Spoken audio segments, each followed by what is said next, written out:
Hey guys welcome to science study center. तो last वीडियोनी अंदर आपणे कलीलोना बनावटनी चर्चा करी रह्या हता, जेनी अंदर ब्रेडिंगनी चाप पद्धति विषे लास्ट विडियो में चर्चा करी चूक्या छीए। हवे आ विडियोनी अंदर आजे आपणे बाकीनी बे पद्धतिओ कवर करीशुं, एटले कि पेप्टिकरण अने बाकीनी रासायणिक पद्धतिओनी चर्चा आपणे आ विडियोनी अंदर करवाना छीए। तो सौथी पहली आपणे चर्चा करीए पेप्टिकरणनी। तो पेप्टिकरण पद्धतिनी अंदर विद्युत विभाज्यनी हाजरी में ताजा बनावेला अवक्षेप ने परिक्षेपण माध्यम में हलाववामां आवे छे। पेप्टिकरण पद्धति में विद्युत विभाज्यनी हाजरी में ताजा बनावेला अवक्षेप ने परिक्षेपण माध्यम में हलाववामां आवे छे, जेथी कलील अथवा तो तमे लखी सको जेथी अवक्षेप कलीलमय कणों में रूपांतरित थाय छे, एटले कि कलीलों में रूपांतरित थाय छे। ख्याल आवी गयो? एटले कि तमे आनी व्याख्या पण लखी सको। तो अवक्षेप ने व्याख्या लखीए हवे आपणे। अवक्षेप ने कलील कणों में रूपांतरित करवानो प्रक्रम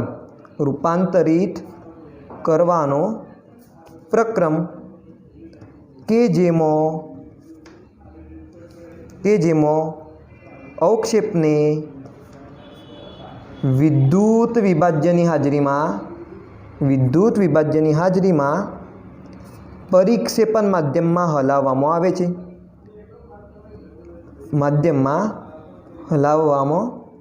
आवे छे। जेथी कलील कणों प्राप्त थाय छे, जेने पेप्टिकरण कहे छे। जे प्रक्रम ने पेप्टिकरण कहे छे। तो आ पेप्टिकरणनी शुं थई गई? तो डेफिनेशन थई गई। तो तमे सरळताथी आमां समजी शको छो कि अहींया आगळ शुं करवानुं छे। तो अवक्षेपने कलीलमय कणोमां रूपांतरित करवानो छे। केवी रीते? तो अवक्षेपने विद्युत विभाज्यनी हाजरीमां परिक्षेपण माध्यममां हलाववामां आवे छे। हवे अहींया आगळ आपणे जे अवक्षेपनो उपयोग करीशुं ए केवा हशे? तो ताजा बनावेला अवक्षेप हशे, बराबर। तो आ पद्धतिमां ताजा बनावेला अवक्षेपनो उपयोग थाय छे। आ ताजा बनावेला अवक्षेपने आपणे कोनी साथे मिश्र करीशुं? तो परिक्षेपण माध्यम साथे मिक्स करीशुं। अने साथे शुं हशे? तो विद्युत विभाज्य हशे। हवे जो अहींया आगळ शुं थाय छे? मानी लो कि अहींया आगळ शुं छे? एक कसनळी छे। आ कसनळीनी अंदर आपणे लीधुं पाणी लेवुं पड़शे, प्लस आपणे लईशुं अवक्षेप कि जेनुं आपणे कलीलमां रूपांतर करवानुं छे, बराबर। आ अवक्षेप छे जेनुं शेमां रूपांतर थशे? तो कलीलमय कणोनी अंदर रूपांतर थशे। कलीलमय कणो परिक्षेपण माध्यममां हशे, एटले कि तमने शुं मळी जशे? कलीलमय सोल प्राप्त थई जशे। प्लस बीजुं शुं जोईशे? तो विद्युत विभाज्य जोईशे। हवे अहींया आगळ पाणी शुं छे? तो परिक्षेपण माध्यम छे। तो अहींया आगळ शुं थशे? जे अवक्षेप हशे ए अवक्षेपनी सपाटी पर आ जे विद्युत विभाज्य होय एना धन आयन अथवा तो ऋण आयन अधिशोषित थशे, बराबर। जे आकर्षित थता होय ए आ अवक्षेप उपर शुं थई जशे? अधिशोषित थई जशे, धन आयन के पछी ऋण आयन। एटले शुं थाय? जे अवक्षेपनी सपाटी होय एना उपर हवे वीजभार आवी जाय। कयो वीजभार प्राप्त आवी जशे? तो धन वीजभार अथवा तो ऋण वीजभार आवी जशे। अने एना लीधे शुं थाय? जे अवक्षेप होय ए तूटी जाय अने तूटीने नाना नाना कणोनी अंदर फेरवाई जाए। हवे जे आ नाना नाना बनेला कणो हशे ए कई रेंजमां आवता हशे? तो कलील कणोनी रेंजमां आवता हशे, एटले कि 1 થી 1000 नेनोमीटरनी वच्चे आवता हशे। तो आ रीते शेनुं निर्माण थई गयुं? तो एक जे मोटो अवक्षेप हतो, अवक्षेप होय छे एनी साइज केवी हशे? तो मोटी हशे। स्वाभाविक वस्तु छे 1000 नेनोमीटर करता तो मोटी ज हशे। एटले कि अहींया आगळ आपणे शुं करीए छीए? तो जे मोटो कण होय एने तोड़ीने एनुं विघटन करीने आपणे कलील कणो प्राप्त करीए छीए। तो गई काले पण आपणे लखाव्युं हतुं कि बे रीते आपणे कलील कणो प्राप्त करी शकीए। बे प्रकारे आपणे कलीलोनी રચના કરી શકીએ।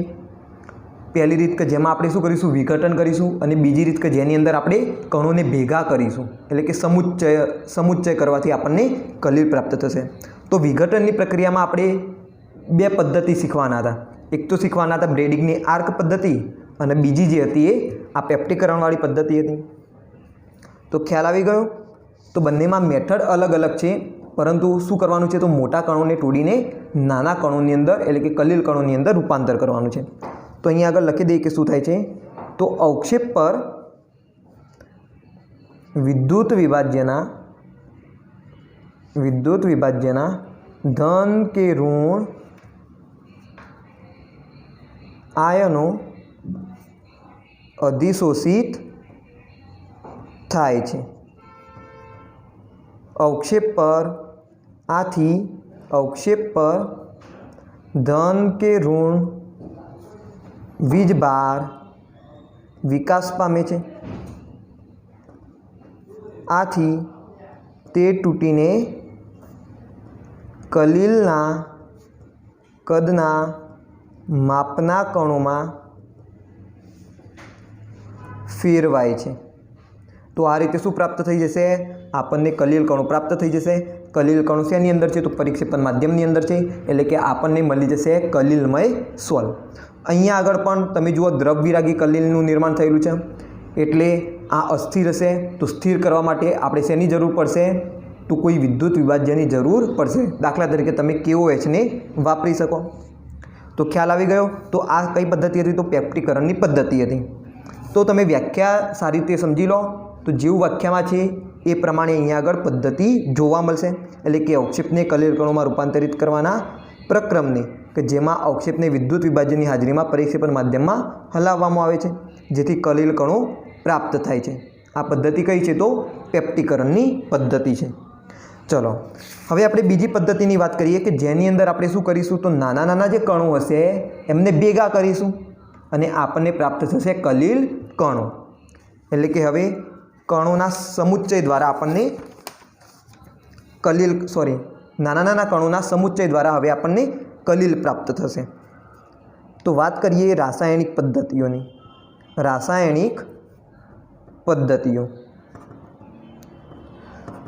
તો કેટલીક રાસાયણિક પદ્ધતિઓ છે, જેવી કે દ્વિવિઘટન એટલે કે બે વાર વિઘટન, ઓક્સિડેશન,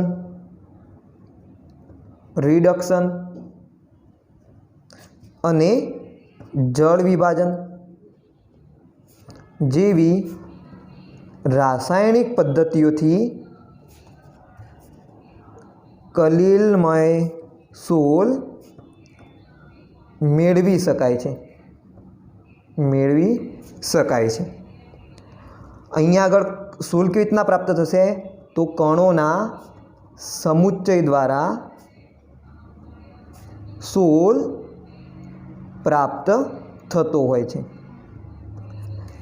તો અહીંયા આગળ આપણે કઈ કઈ પદ્ધતિઓનો અભ્યાસ કરવાના છીએ, તો દ્વિવિઘટન, ઓક્સિડેશન એટલે કે દ્વિવિઘટન પ્રક્રિયા, ઓક્સિડેશન પ્રક્રિયા, રિડક્શન પ્રક્રિયા અને જળ વિભાજન પ્રક્રિયા, આ ચાર પ્રક્રિયાનો અહીંયા આગળ આપણે અભ્યાસ કરવાના છીએ। તો ચલો પહેલી આપણે દ્વિવિઘટનની વાત કરીએ।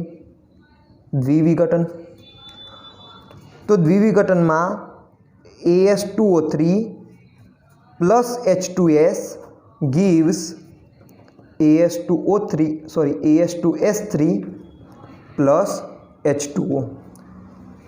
તો આર્સેનિક ઓક્સાઇડ હોય AS2O3, એની જ્યારે હાઇડ્રોજન સલ્ફાઇડ ગેસ સાથે પ્રક્રિયા કરવામાં આવશે એટલે તમને શું પ્રાપ્ત થશે, તો AS2S3 તમને આર્સેનિક સલ્ફાઇડનો સોલ પ્રાપ્ત થશે।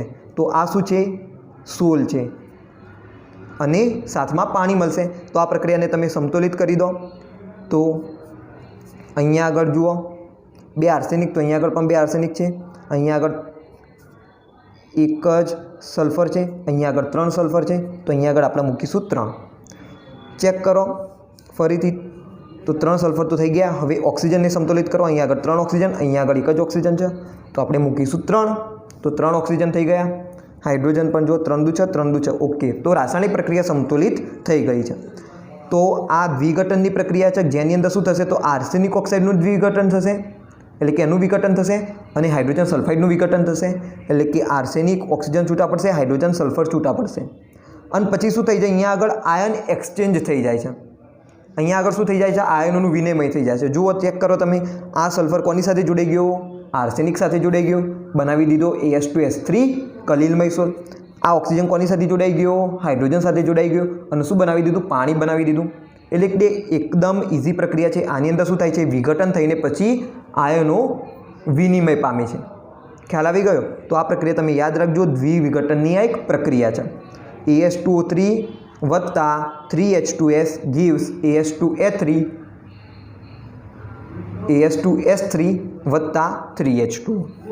ચલો બીજી આપણે વાત કરીએ ઓક્સિડેશન પ્રક્રિયાની. તો ઓક્સિડેશન પ્રક્રિયામાં આપણે જોઈએ તો SO2 વત્તા 2H2S gives S વત્તા H2O.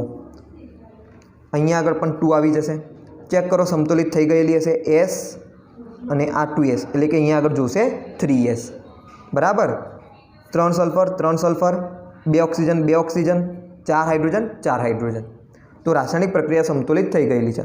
તો સલ્ફર ડાયોક્સાઇડને જ્યારે H2S ગેસ સાથે પ્રક્રિયા કરવામાં આવે તો શું મળી જશે, સલ્ફર મળી જશે અને અહીંયા આગળ આપણને સલ્ફર સોલ મળશે.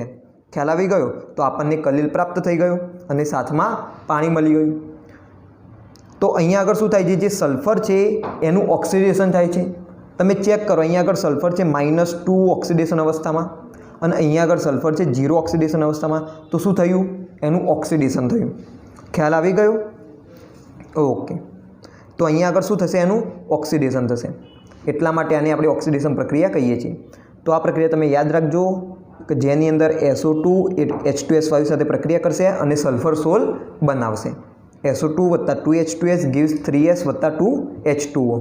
અહીંયા આગળ કેમ ઓક્સિડેશન પ્રક્રિયા કહી છે આને, કારણ કે સલ્ફર ઓક્સિડેશન પ્રાપ્ત કરે છે, એટલે કે ઓક્સિડેશન પામે છે એટલા માટે. ચલો ત્રીજી પ્રક્રિયા આપણે લઈએ રિડક્શનની. રિડક્શન AuCl3 વત્તા HCHO. જ્યારે ઓરમ ક્લોરાઇડની કોની સાથે પ્રક્રિયા કરવામાં આવે છે, તો ફોર્માલ્ડિહાઇડ સાથે.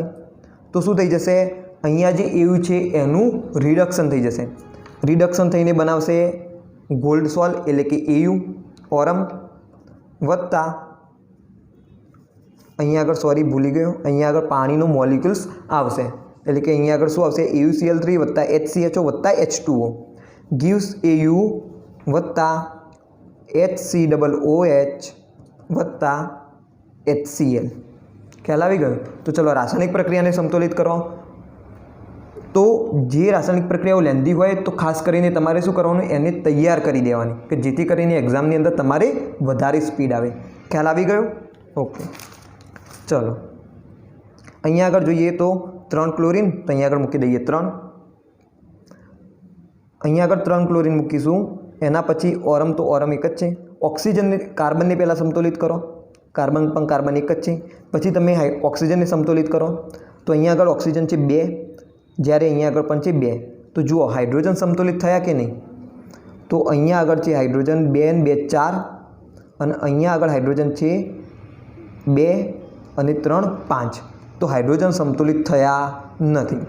તો સિમ્પલી શું કરો, 2 વડે ગુણી દો. પહેલાં દરેકને ગુણવા પડશે. 2 EU થઈ ગયા, તો અહીંયા પણ 2 EU આવી જશે. અહીંયા આગળ 3 દૂધ 6 Cl, તો અહીંયા આગળ 2 વડે ગુણવા પડશે એટલે 6 Cl થઈ ગયા. અહીંયા આગળ પણ 6 Cl થઈ ગયા. અહીંયા આગળ હાઇડ્રોજન કેટલા થયા, 6 ને 2 8 હાઇડ્રોજન થયા.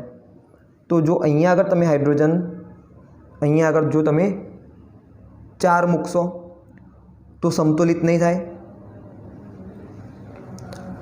અહીંયા આગળ આપણે કેટલા મૂકીએ, તો 3 મૂકીએ તો કેટલા થયા, 3 દૂધ 6, 6 ને 2 8 હાઇડ્રોજન થઈ ગયા. અહીંયા પણ 8 હાઇડ્રોજન થઈ ગયા છે. ચેક કરો ઓક્સિજન સમતોલિત થયા છે કે નહીં, તો ઓક્સિજન અહીંયા આગળ છે 2, અહીંયા આગળ છે માત્ર 3 ને 1 4.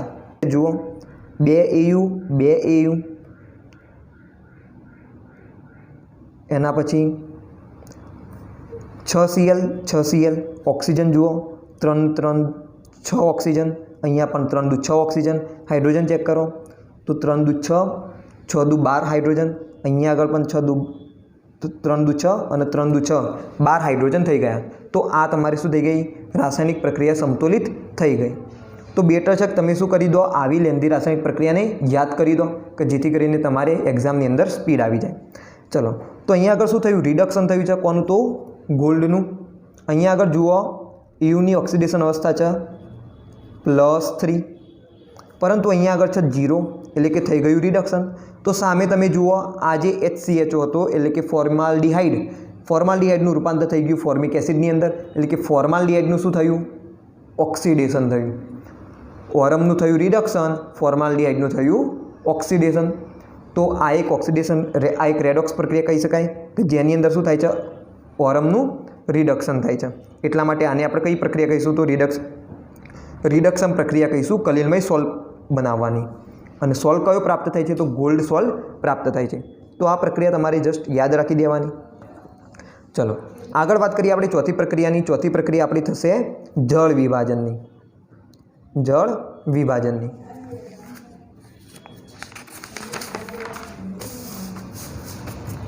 જળ વિભાજનની જો પ્રક્રિયા જોઈએ તો FeCl3 + H2O. FeCl3 ને તમે પાણી સાથે જસ્ટ મિક્સ કરશો તો તમને શું મળી જશે? ફેરિક હાઇડ્રોક્સાઇડ મળી જશે, FeOH. અને આ ફેરિક હાઇડ્રોક્સાઇડ શું છે? તો કલિલમય સોલ છે. જસ્ટ શું કરવાનું? FeCl3 ને પાણી સાથે મિશ્ર જ કરવાનું, તો તમને ઇઝીલી સોલ પ્રાપ્ત થઈ જશે. આ પ્રક્રિયાને જોઈએ તો 3Cl 3Cl, 1Fe તો 1Fe. ઓક્સિજન ચેક કરો, 3 ઓક્સિજન, તો અહીંયા આગળ મૂકી દઈએ જસ્ટ 3. તો કેટલા થયા? 3 દુ 6 હાઇડ્રોજન અને 3 ને 3 6 હાઇડ્રોજન. ઓકે, તો રાસાયણિક પ્રક્રિયા સમતોલિત થઈ ગઈ. ખ્યાલ આવી ગયો? તો FeCl3 + 3H2O gives FeOH thrice + 3HCl. તો આ હતી રાસાયણિક પ્રક્રિયા. કોની? તો જળ વિભાજનની. તો અહીંયા આગળ જળ વિભાજન દ્વારા આપણે FeOH thrice કલિલમય સોલ પ્રાપ્ત કર્યો. તો રાસાયણિક પ્રક્રિયાઓને ફરી એકવાર જોઈ લો તમે. રાસાયણિક પ્રક્રિયામાં આપણે દ્વિવિઘટન, ઓક્સિડેશન, રિડક્શન અને જળ વિભાજનનો અભ્યાસ કરીશું. જેની અંદર દ્વિવિઘટનની પ્રક્રિયા એટલે કે પહેલાં AS2O3 + 3H2Sનું વિઘટન થયું, આયનો વિનિમય પામ્યા અને શું બની ગયું? AS2S3 + 3H2O. ઓક્સિડેશનની અંદર SO2 + 2H2S gives 3S + 2H2O. તો અહીંયા આગળ સલ્ફર -2માં હતો, એટલે કે એનું ઓક્સિડેશન અવસ્થા ઋણ હતી, પછી 0 થઈ ગઈ, એટલે કે એનું થયું ઓક્સિડેશન. ખ્યાલ આવ્યો? અહીંયા આગળ રિડક્શન જુઓ, 2AuCl3 + 3HCHO gives 2Au + 3HCOOH + 6HCl. તો અહીંયા આગળ ઓરમ હતું +3 ઓક્સિડેશન સ્ટેટની અંદર, શેમાં રૂપાંતર થઈ ગયું? તો 0ની અંદર. અહીંયા આગળ HCHO હતું, એ ફોર્મિક એસિડમાં રૂપાંતર થયું, એટલે કે ફોર્માલ્ડિહાઇડનું થયું ઓક્સિડેશન, ઓરમનું થયું રિડક્શન. કયો સોલ પ્રાપ્ત થયો? તો ગોલ્ડ સોલ, એટલે કે EU સોલ આપણને પ્રાપ્ત થયો. અને લાસ્ટમાં તમારે યાદ રાખવાની રહેશે જળ વિભાજનની પ્રક્રિયા. તો એમાં કઈ પ્રક્રિયાનો અભ્યાસ કરશો તમે? તો FeCl3 + H2O. શેમાં રૂપાંતર થશે? તો FeOH thriceની અંદર રૂપાંતર પામી જશે અને મળશે હાઇડ્રોક્લોરિક એસિડ. તો અહીંયા આગળ કયો સોલ પ્રાપ્ત થશે? તો FeOH thrice સોલ પ્રાપ્ત થઈ જશે. તો આ બહુ ઇઝી પ્રક્રિયાઓ હતી, બંને પેપ્ટીકરણ અને રાસાયણિક પદ્ધતિઓ. તો પેપ્ટીકરણ પણ 2 થી 3 માર્ક્સની અંદર પૂછાઈ શકે છે. તો એ પણ તમારે સારી એવી તૈયાર કરવાની રહેશે. અને કેવી રીતે લખવાનું? તો તમારે આ ફોર્મેટની અંદર લખવાનું રહેશે. પેપ્ટીકરણ તો સમજાવો, અથવા તો પછી ડાયરેક્ટ તમે શું લખી શકો? આ વ્યાખ્યાથી શરૂઆત કરી શકો. વ્યાખ્યા લખો. પદ્ધતિની અંદર શું થાય છે? એટલે કે અવક્ષેપ હશે, એની સપાટી ઉપર શું થશે? આયનો અધિશોષિત થશે. ધ્યાન રાખજો, શું થશે? અધિશોષિત થશે. અધિશોષિત થવાથી એ વીજભારવાળું બની જશે, અને વીજભારવાળું બનશે એટલે તૂટી જશે. તૂટીને શેમાં રૂપાંતર પામે? કલિલ કણોની અંદર. ખ્યાલ આવી ગયો? ફિગર રિક્વાયર નથી, એટલે કે ફિગર નહીં ડ્રો કરો તો ચાલશે. ખ્યાલ આવી ગયો? તો આથી પેપ્ટીકરણની પદ્ધતિ. એન્ડ બાકી રહ્યું રાસાયણિક પદ્ધતિ. તો રાસાયણિક પદ્ધતિમાં તમે આ ફોર્મેટની અંદર લખી શકો છો. અને ખાસ કરીને અહીંયા જેમ કહ્યું તેમ રાસાયણિક પ્રક્રિયાઓ જે લેન્ધી હોય તમે ખાસ કરીને યાદ જ રાખી દો. ઓકે, જેથી કરીને તમારી એક્ઝામની અંદર તકલીફ ના પડે. તો આ વિડીયોની અંદર માત્ર આટલું જ.